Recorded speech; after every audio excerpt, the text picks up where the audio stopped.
Ever wonder why you're tired all the time, even when you've slept?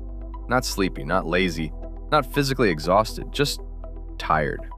A kind of tired that sits behind your eyes, a heaviness that follows you into every room, a fatigue that rest never seems to touch. And what if the reason has almost nothing to do with sleep? What if your exhaustion is actually a message? One your mind has been trying to send for years. You wake up tired, you drink coffee, you push through, you handle responsibilities, you smile when you're supposed to.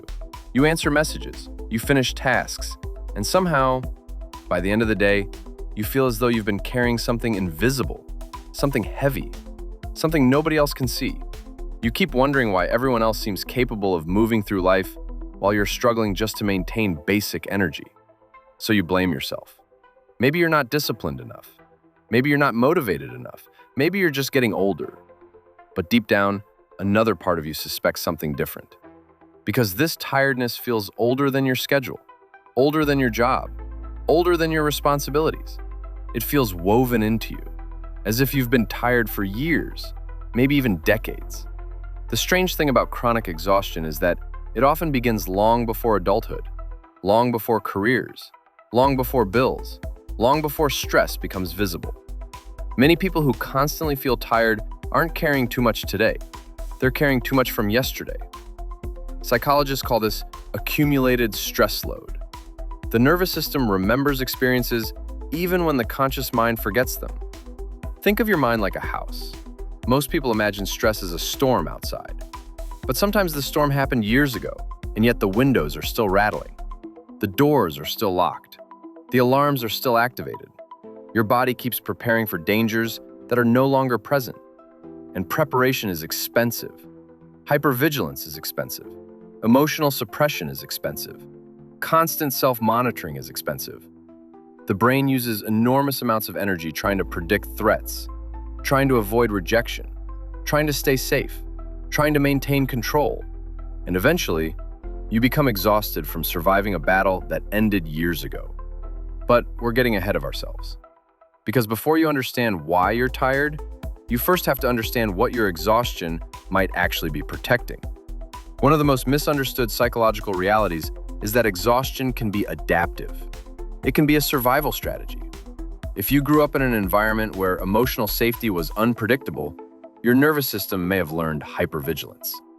Hypervigilance means constantly scanning for danger, not because you're weak, because your brain became very good at protecting you. You learned to read moods.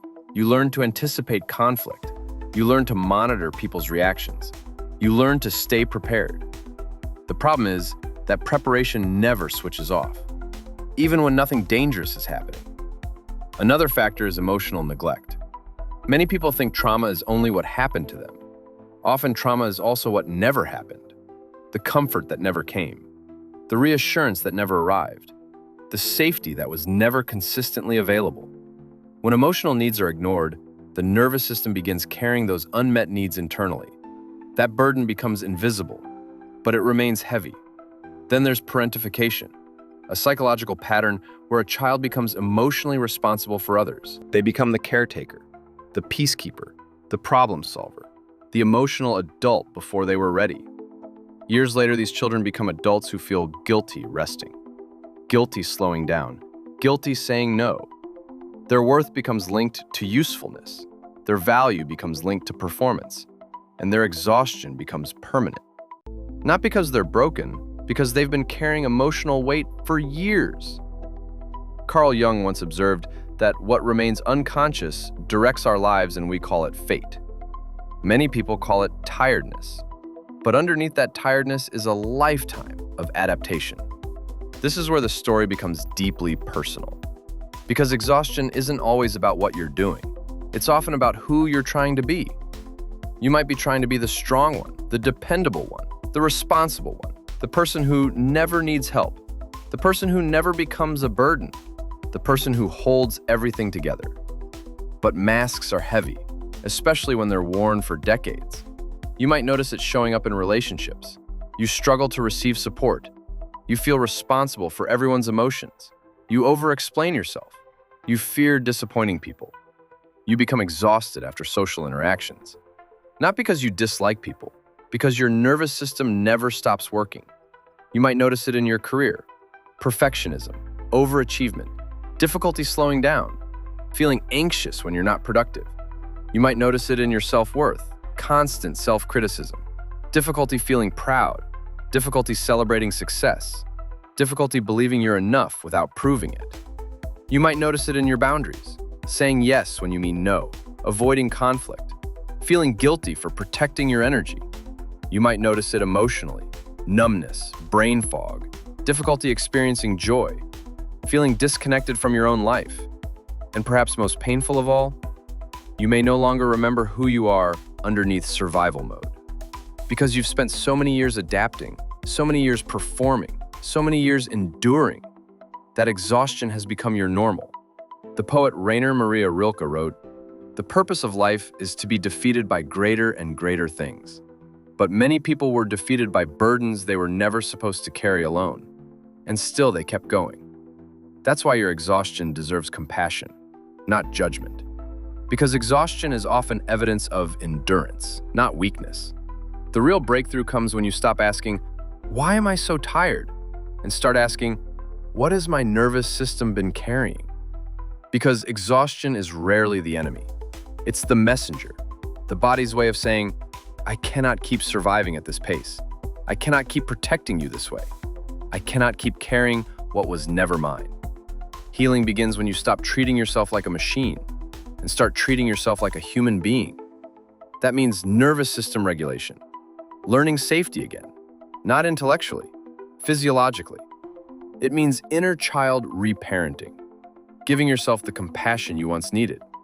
It means shadow work, meeting the parts of yourself you've spent years hiding, the angry part, the scared part, the exhausted part, the part that never got permission to rest.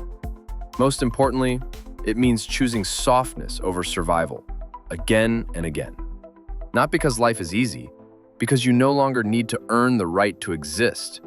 Seneca wrote, "We suffer more often in imagination than in reality." For many people, exhaustion is the cost of imagining danger everywhere, of carrying yesterday into today, of preparing for storms that never arrive. And perhaps the deepest truth is this: you are not tired because you are weak. You are tired because you've been strong for too long. The goal is not to be fixed. The goal is not to become perfect. The goal is not to eliminate every flaw. The goal is to become whole, to stop fighting yourself, to stop abandoning yourself, to stop measuring your worth by how much you can endure. And if this video felt uncomfortably familiar, if you recognize pieces of yourself in these patterns, comment yes below. Sometimes healing begins with something as simple as being seen. And for the first time in a long time, maybe your exhaustion isn't asking you to push harder. Maybe it's asking you to finally come home to yourself.